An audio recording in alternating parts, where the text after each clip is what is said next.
నమస్కారం. తీర్థయాత్ర కార్యక్రమానికి స్వాగతం. పరమశివుడు బోలాశంకరుడు భక్త సులభుడు. భక్తుల కోర్కెలు తీర్చటంలో ముందుండే దైవం. అలాంటి పరమేశ్వరుని లింగ రూపంలో అర్చించటం, అభిషేకించటం భారతీయుల నిత్య కృత్యాలలో ఎంతో ప్రధానంగా చోటు చేసుకుంది. ఆదిశక్తి స్వరూపిణి జగన్మాత అయిన పార్వతీదేవితో కలిసి శక్తి పురుషులుగా ఆది దంపతులుగా వేదాలు పేర్కొన్నాయి. ఆ పరమేశ్వరుని వివిధ నామాలతో ఆలయాలు కట్టించి దేశ ప్రాంతాలను అనుసరించి కొలుచుకుంటున్నాం.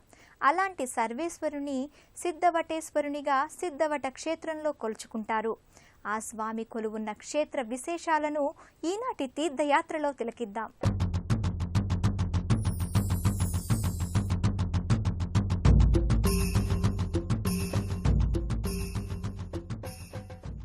చారిత్రకంగా ఆధ్యాత్మికంగా ఎంతో ప్రఖ్యాతిగాంచింది కడప జిల్లా. ఆ కడపనే దేవుని గడపగా కూడా పేర్కొంటారు.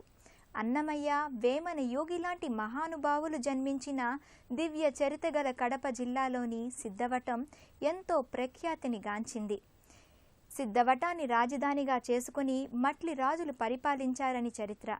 ఆ రాచరికపు గుర్తులుగా నేటికి కోట ప్రాకారాలు, బురుజులు కనిపిస్తాయి.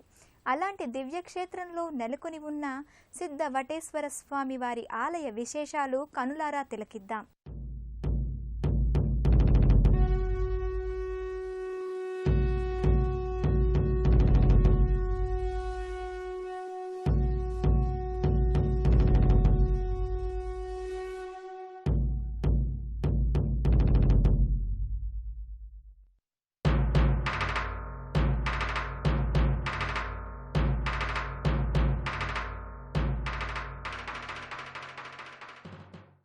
శ్రీపర్వతస్య దివ్యస్య దక్షిణద్వారమాశ్రితః తమోపహరణో నామ తేజసా ప్రజ్వలవ్వటః యస్య స్పర్శనమాత్రేణ సర్వపాపైః ప్రయుచ్యతే పర్వతస్యాగ్రతో దేవి తం వృక్షం పరతోపమం పశ్యంతి తాపసా సిద్ధాన దృశ్యమకృతాత్మభిః సుప్రయాగ నదీతీరే వటవృక్షస్య తిష్టతి అని శ్రీశైల ఖండంలో శ్రీ సిద్ధవట క్షేత్రం గురించి ఎంతో విశేషంగా చెప్పబడింది. దక్షిణ కైలాసంగా ప్రసిద్ధిగాంచిన శ్రీశైల క్షేత్రానికి దక్షిణ ద్వారంగా ప్రఖ్యాతిగాంచిన దివ్య క్షేత్రం సిద్ధవటం. ఇక్కడ పరమశివుడు సిద్ధవటేశ్వర స్వామిగా సిద్ధుల, యోగుల, ఋషుల, తపోధనుల పూజలందుకుంటున్నాడు. చారిత్రకంగా ఆధ్యాత్మికంగా ఎంతో ప్రఖ్యాతిగాంచిన కడప జిల్లాలోని సిద్ధవటేశ్వర స్వామికి ఘనచరిత్ర ఉంది. సిద్ధవటాన్ని రాజధానిగా చేసుకుని మట్లి రాజులు పరిపాలించారన్నది చరిత్ర. అందుకు ఆనవాళ్లుగా నేటికి శిథిలమైన కోటగోడలు, బురుజులు కనిపిస్తాయి. ఇక్కడ పెన్నా నది ఒడ్డున నెలకొన్న ప్రస్తుత ఆలయానికి 1000 సంవత్సరాల చరిత్ర ఉంది. ఇక్కడ పినాకినీ నదిగా ప్రఖ్యాతిగాంచిన నేటి పెన్నా నది పుష్కల జలసంపదతో తులతూగుతూ ఉండేది. కానీ నేడు వర్షాభావ కారణంగా చుక్క నీరు లేక వెలవెలబోతోంది. ఈ పినాకినీ నది ఒడ్డున వెలసిన సిద్ధవటేశ్వర స్వామి శతాబ్దాలుగా ఇక్కడి ప్రజలను రక్షిస్తూ పూజలందుకుంటున్నాడు. ఇక తూర్పు దిక్కుగా ఉన్న ప్రధాన ద్వారం గుండా ఆలయ ప్రవేశం చేసిన భక్తులు ఈశాన్య భాగాన గల నవగ్రహ దేవతలకు ప్రదక్షిణలు జరిపి సిద్ధవటేశ్వర స్వామి దర్శనానికి వెళతారు. ముందుగా సకల దేవతాగణాలకు అధ్యక్షుడైన గణనాథునికి పూజార్చనలు జరిపి అటు తరువాత ఆ పరమశివుని లింగరూప దర్శనం చేసుకుంటారు. శివ అష్టోత్తర శతనామావళిలోని నామాల అర్థం చూస్తే ఎంతో ఆనందం కలుగుతోంది. ఓం శివాయ నమః అంటే ఐహికం అమూషికములు రెండింట ఎడతెగలేని శుభములు నొగనగూర్చువాడా అని. రుద్రరూపమున ప్రళయము జరపబడిన తరువాత పునఃసృష్టిని తన యందు తిరోధానమొనరించు మహేశ్వర అని వేద పండితులు చెప్తారు. అలాంటి అభిషేక ప్రియుడైన శ్రీ సిద్ధవటేశ్వర స్వామి వారి అభిషేక అర్చనాది పూజలను ఇక్కడ ఎంతో ఘనంగా నిర్వహిస్తారు.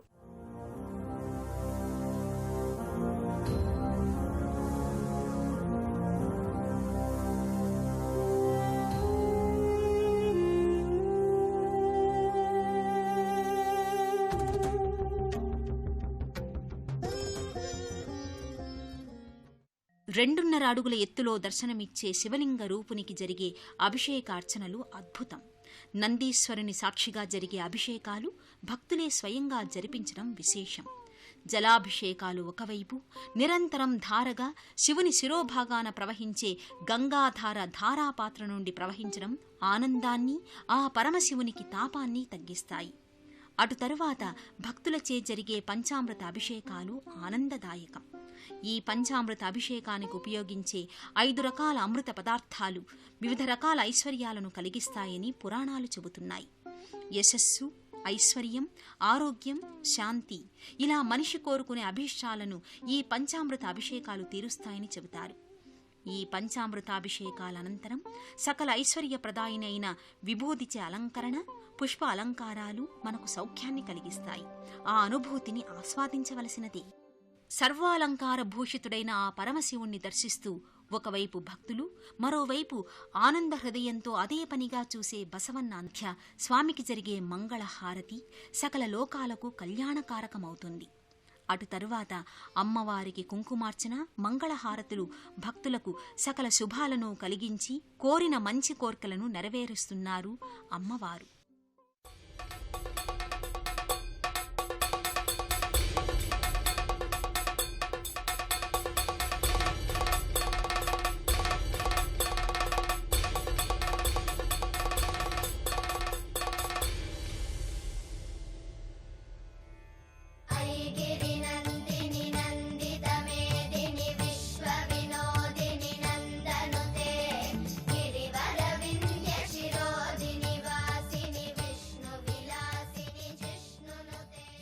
సిద్ధవటం ఒకప్పుడు రాజోలు రాజధానైన నేడు పెద్ద గ్రామంలా ఉంది.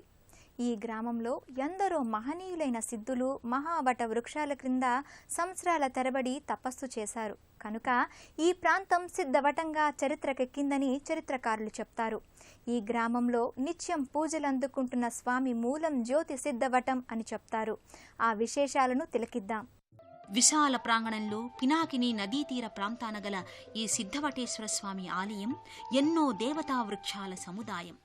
ఆ పరమశివునికి అత్యంత ప్రీతికరమైన దేవగన్నేరు వృక్షాన్ని చూస్తే ఎన్నో వందల సంవత్సరాల వయసున్నట్లుగా గోచరిస్తుంది. ఆ వృక్షఛాయలో నవగ్రహ మండపం చుట్టూ ప్రదక్షిణలు చేసి గ్రహబాధలు తొలగించమని వేడుకుంటారు భక్తులు.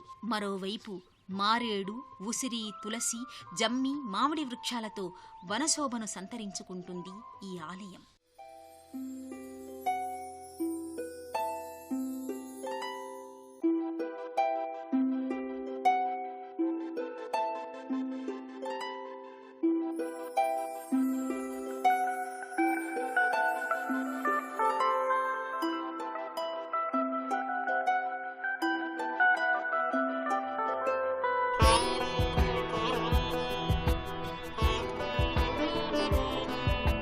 ఈ సిద్ధవటేశ్వర ఆలయంలో ప్రతిష్టాపన చేసిన వనదుర్గాదేవి, దక్షిణామూర్తి విగ్రహమూర్తులు ఇదే ప్రాంతంలో భూగర్భంలో దొరికాయట.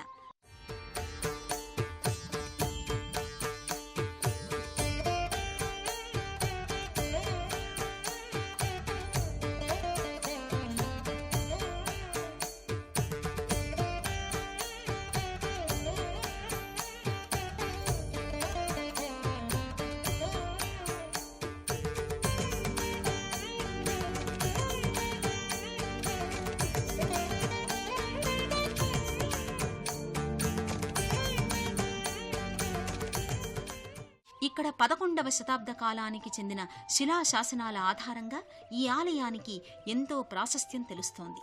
సిద్ధవటం పట్టణంలో ఉన్న ఈ ఆలయ నిర్మాణానికి ఒక ప్రత్యేకత ఉంది. ఈ పట్టణం ఒకప్పుడు మట్లిరాజుల రాజధాని. ఎన్నో వటవృక్షాలు అంటే మర్రి చెట్లు ఉండేవట. నేటికి ఆ మర్రి చెట్లకు దర్పణంగా ఇక్కడ కొన్ని పెద్ద పెద్ద మర్రి వృక్షాలు కనిపిస్తాయి. నవనాథ సిద్ధుల్లోని మచ్చేంద్రనాథులు, ఆదిశంకరులు, వీరబ్రహ్మేంద్ర స్వామి లాంటి మహనీయులే కాదు, ఎందరో సిద్ధులు, యోగులు ఈ పుణ్యస్థలంలో ఈ పినాకిని నదీ తీరాన ఎన్నో సంవత్సరాలు తపమాచరించారట. శ్రీశైల మల్లికార్జునునికి దక్షిణ ద్వారమైన ఈ సిద్ధవటం నుండి అరణ్య మార్గంలో పయనించి శ్రీశైల మల్లికార్జునుణ్ణి దర్శించుకునేవారట భక్తులు. ఈ ఆలయానికి 7.5 కిలోమీటర్ల దూరంలో ఉన్న జ్యోతి సిద్ధవటేశ్వర ఆలయం ఈ క్షేత్ర ప్రాశస్త్యాన్ని మరింతగా తెలియచేస్తోంది. భారతీయ సనాతన ఆధ్యాత్మిక సంపదకు సాక్షులుగా కనిపిస్తాయి ఈ శిథిల గోపురాలు. యుగాలు మారినా చెక్కు చెదరని గండశిలా ద్వారాలు, గోపుర ఊర్ధ్వభాగాన శ్రీచక్రం, మత్స్యావతారాలు, రాతి స్తంభాలపై చెక్కిన ఎన్నో సుందర శిల్పాలు మన పూర్వీకుల ఆధ్యాత్మికత, శిల్పుల నైపుణ్యాలను కన్నులకు కట్టినట్లుగా గోచరింపచేస్తాయి.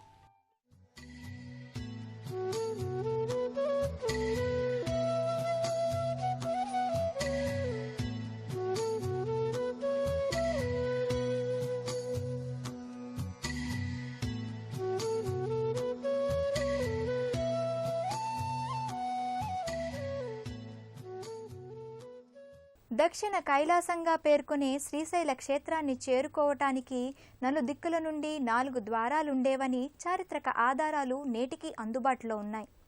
సిద్ధవటం, త్రిపురాంతకం, ఉమామహేశ్వరం, అలంపురం అన్న 4 ద్వారాల్లోని క్షేత్రాలలో గల స్వామిని ఆరాధించి అరణ్య మార్గం గుండా శ్రీశైలం చేరేవారట. అలాంటి క్షేత్రమే ఈ సిద్ధవటం. ఇక్కడి విశేషాలు ఎన్నెన్నో. మరి ఆ విశేషాలు తిలకిద్దాం. ఒకనాడు మహోన్నతంగా, మహత్తరంగా, దేదీప్యమానంగా వెలుగొందిన ఈ సిద్ధవటేశ్వర క్షేత్రం నేడు భక్తుల రాకకై, జీర్ణోద్ధరణ చేయగల మహనీయులకై ఎదురుచూస్తున్నట్టుగా అనిపిస్తుంది. ఎక్కడ చూసినా ఆ పరమాత్మ రూపాలే. శిథిలమైన చిన్ని ఆలయాలలో ఆ పరమశివుని లింగమూర్తులు, ఎండా వానకు ఎదురు నిలుస్తున్న దేవతామూర్తుల విగ్రహాలు.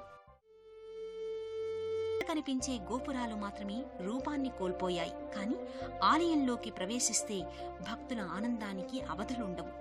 ఏనాటివో ఏ మహనీయుని స్వప్నమో ఈ ఆలయ నిర్మాణ శైలి వీక్షకులను అబ్బురపరుస్తుంది. రాతి స్తంభాలతో ఎత్తైన కొండ బండపరుపుతో నిర్మించిన ఈ సిద్ధవట క్షేత్రం వర్ణనాతీతం. ఇక్కడ 10 స్తంభాలతో నిర్మితమైన ముఖమండపం, అతి దాటగానే నంది మండపం, అటు తర్వాత పరమశివుని గర్భాలయం, మొత్తం 32 స్తంభాలతో నిర్మితమైన ఈ సిద్ధవటేశ్వర స్వామి ఆలయం అపురూపమైన ఆలయాల్లో ఒకటిగా నిలుస్తుంది.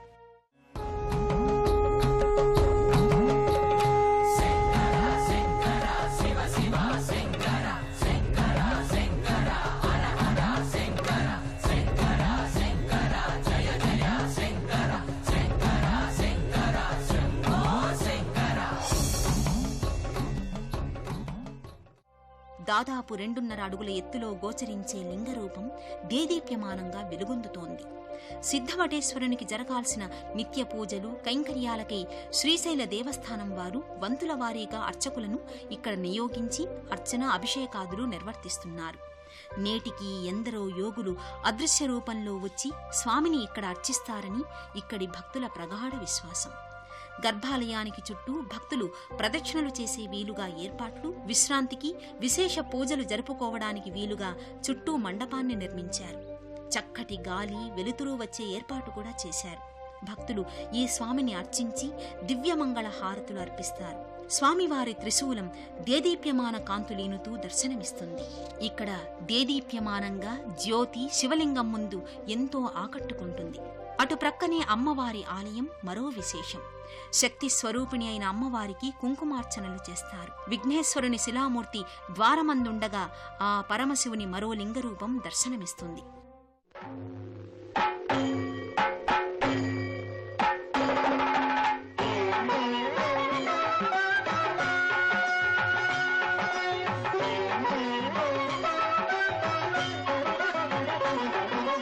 శంకర శశిధర గజ చర్మాంబర గంగాధర హరనే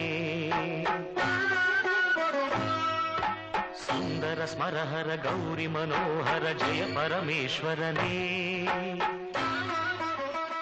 ఈ జ్యోతి సిద్ధవటమే ఆనాటి దక్షిణ ద్వారంగా పేర్కొంటారు. శ్రీశైల దేవస్థానం ఈ సిద్ధవటేశ్వర స్వామి క్షేత్రాన్ని దత్తత తీసుకున్న తర్వాత ఈ దేవాలయ పునర్జీవన కార్యక్రమాలు చేపట్టారు. ఎంతో పురాతనం, చారిత్రకం అయిన ఈ క్షేత్రాన్ని కాపాడుకుని భావితరాల వారికి మన సంస్కృతిని అందించాల్సిన బాధ్యత అటు ప్రభుత్వాలపైన, భక్తులపైన ఉంటుంది.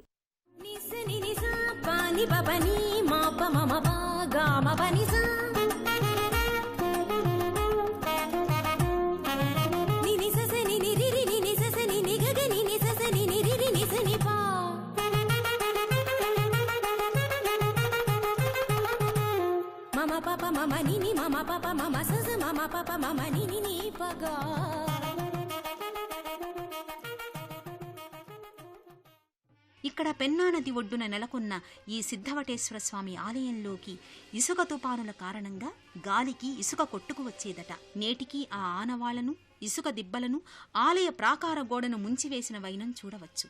అందుకే ఇసుక తుపాన్ల నుండి రక్షణకై స్వామివారి త్రిశూలాన్ని సిద్ధవటం పట్టణంలోని ఆలయానికి చేర్చేవారట. అలా ఏర్పడిన ఆలయమే ఈ పట్టణంలో ఉన్న దేవాలయమని ఇక్కడి స్థానికులు అంటున్నారు.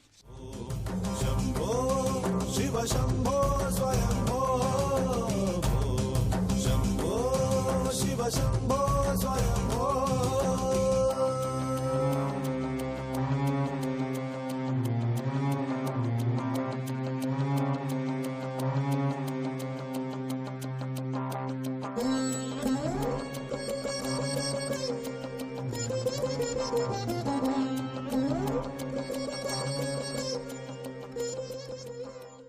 ఎంతో విశేషం గల ఈ సిద్ధవటానికి దగ్గర్లో నాటి పినాకినీ నది, నేటి పెన్నా నదిపై గల బ్రిడ్జి కడపకు, తిరుపతి, విజయవాడ, గుంటూరు నగరాలకు వారధిగా నిలుస్తోంది. దారి మార్గాన్ని కాస్తంత దూరంలో ఉన్న శ్రీ సిద్ధవటేశ్వర స్వామి ఆలయాన్ని కలుపుతూ కొద్దిగా మార్పు చేస్తే ఇది మరో ఒంటిమిట్ట ఆలయం కాగలదని స్థానికుల ఆలోచన.